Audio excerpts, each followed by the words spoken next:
Kafana Koné, président du comité de pilotage du projet mardi à Abidjan, PH, malgré des appels de certains fils de la région contre le projet, l'Assemblée générale constitutive de l'Union du Grand Nord, UGN, est prévue pour les entre 12 et 13 novembre 2021 à Korogo, a-t-on appris ce mercredi 3 novembre 2021 auprès d'un cadre.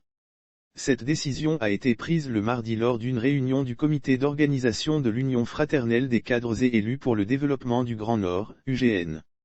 Nous apprenons que, le ministre Gilbert Kafana Koné, qui pilote le projet, a lancé un appel à l'union sacro-sainte des cadres et élus du Nord autour de l'UGN.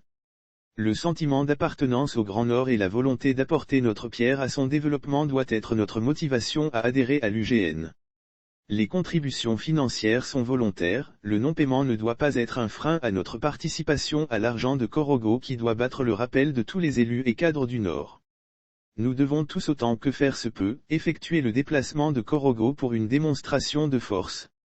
Nous devons par ailleurs faire fi de la mauvaise presse qui est faite à l'UGN sur les réseaux sociaux et dans la presse écrite, pour nous concentrer sur l'objectif qui est d'œuvrer tous ensemble, main dans la main, pour le développement harmonieux de nos régions, aurait confié l'actuel maire de la commune de Yopougon située dans le sud du pays, avant d'annoncer qu'il animera une conférence de presse sur le projet et l'argent constitutif le jeudi 4 novembre 2021.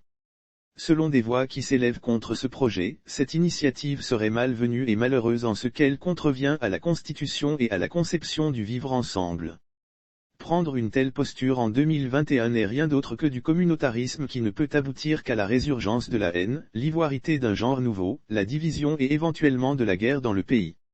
Après les crises successives vécues suite à la charte du Grand Nord qui semble-t-il a été initiée par le président Alassane Ouattara dans les années 90, il nous apparaît inconséquent et irresponsable de répéter les erreurs du passé. Si l'objectif est de ressusciter le défunt RDR, il est vrai que la réflexion à cet effet est impertinente, dangereuse, voire séditieuse dans une république. Cela devient intolérable, quand par des confidences nous avons su que la convocation de cette réunion est une instruction ferme du président de la République lui-même pourtant garant de l'unité nationale, confiée à un jeune cadre du Tchologo, Silué Kidou Bernardin.